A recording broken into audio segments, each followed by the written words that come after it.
আমরা ছিলাম একদম ওপরে, তোমরা কালকে ভিডিওতে দেখেছো, কিন্তু একটা জিনিস দেখাবো তোমাদের। এই যে সাইকেলটা পুরো রাত আমাদের বাইরে ছিল, এই যে মেন রোড, হাই রোড, এটা রাজস্থানে।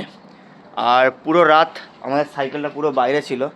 একটা জিনিস আমি ভালো করে দেখাবো, একটা মানে কিছু খুঁতো হয়নি, ব্যাগ পত্র সাইকেল সব এভাবে রাখা আছে। এই যে তারক দাও, সকাল বেরিয়ে পড়ছি, দাদা একটু আগিয়ে আসবে। তো কালকে এই দাদার এখানে ছিলাম, আর কাল রাতে আমাদের মানে ভাবনার বাইরে একটা সুন্দর একটা রাতের ডিনার করিয়েছিল দাদা, অসংখ্য ধন্যবাদ তার জন্য। এবং সে একটা কথা আছে, মানে যেটা বাঙালি প্রচলিত, মানে বাইরে বাঙালি বাঙালিকে দেখবে, আবার একবার প্রমাণ হয়ে গেল। তো এখন সময় হয়ে গেছে এখান থেকে আমাদের বিদায় নেওয়ার। এখন আমরা গুজরাটের দিকে যাচ্ছি। কিন্তু কতদিন ধরে এখানে আছো? আমার এখানে হয়ে গেছে 25 বছর, 25 ইয়ার্স। সব কিছু এখানে? হ্যাঁ, সব কিছু এখানে। তো আরটা বলে রাখি, দাদা এখানকার কলেজের প্রফেসর, প্লাস ক্রিকেট একাডেমি আছে, প্লাস নিজের কোচিং সেন্টার আছে, মানে একসাথে তিনটে কাজ। ক্রিকেট একাডেমিও আছে। দাদার যে স্বপ্নটা দেখেছিল সেটা এখন নিজে ছোট ছোট বাচ্চাদের মধ্যে দেখছে, তাই তো? বিলকুল বিলকুল, এটাই ইচ্ছা আছে কি দেখো, মেহনত করবে, যদি হার্ড ওয়ার্ক করার পরে তো হমেশা রেজাল্ট বড়েই মিলে।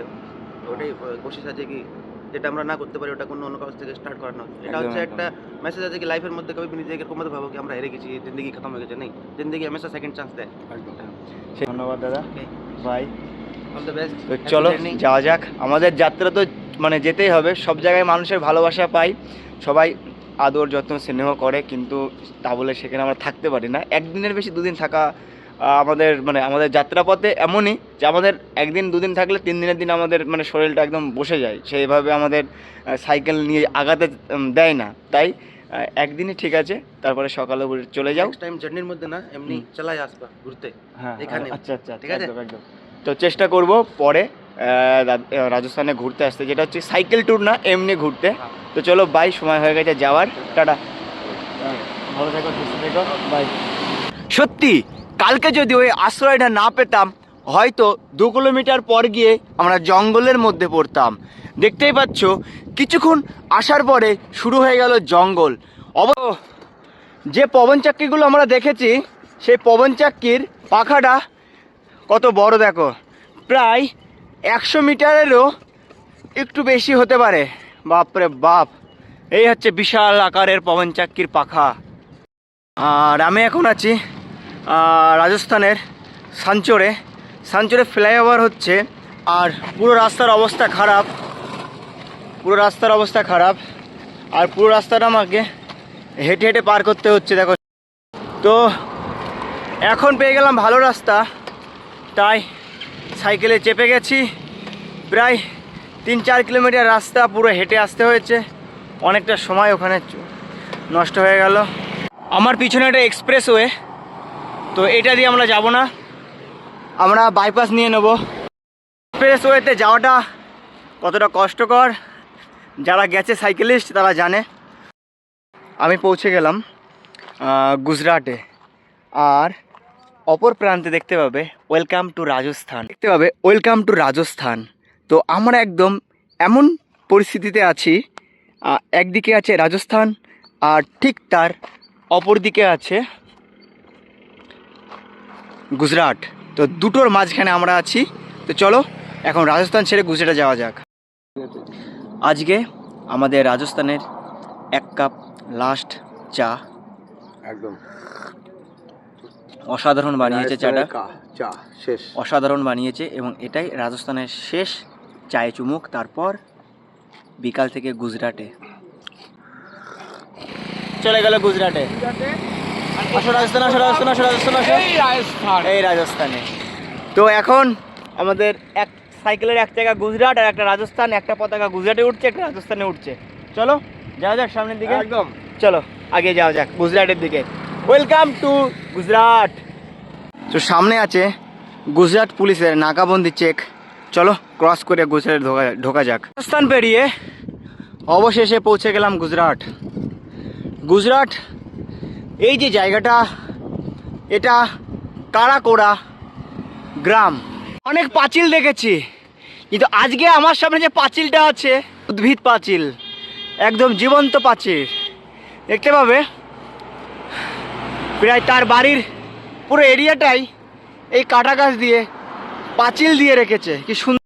ওয়েস্ট বেঙ্গলের নদিয়ার বিষ্ণুপুর থেকে একের পর এক স্বপ্ন পূরণে আমার সাইকেলের প্যাডেল এগিয়ে চলেছে রাস্তা ধরে। এখন গুজরাটে আমরা পৌঁছে গেছি, অনেকটা দূর চলে এসেছি। আর তারকদার আমি দাঁড়িয়ে আছি, আর এখন একটা মন্দিরের সামনে দাঁড়িয়ে আছি। আজকে রাতে এখানে আশ্রয় নেব, দেখি কথা বলি, মন্দিরটা একবার তোমাদেরকে দেখাবো। এই যে এই মন্দিরের সামনে দাঁড়িয়ে আছি, এখন দেখি ভেতরে মহারাজ আছে কিনা, থাকলে কথা বলবো, তারপর দেখি থাকার ব্যবস্থা হয় কিনা। মন্দির থেকে বললো আদেশ মন্দির সামনে আছে, ওখানে যেতে বললো, চলো যাও যাক আদেশ মন্দিরে, ওখানে থাকার ব্যবস্থা হয় কি না হয় দেখি।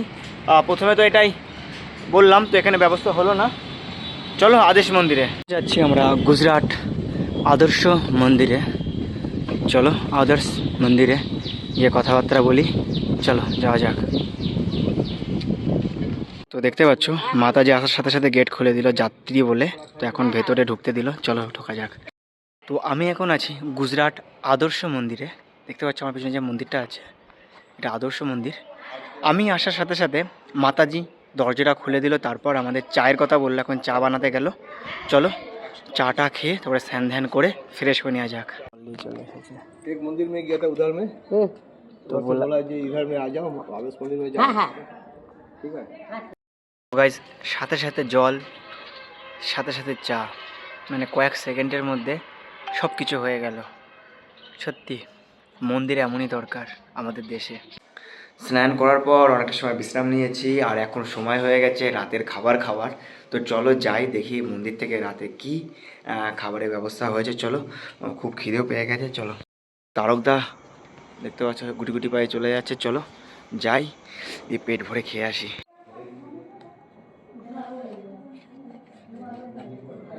আগের গুড় ঘি রুটি,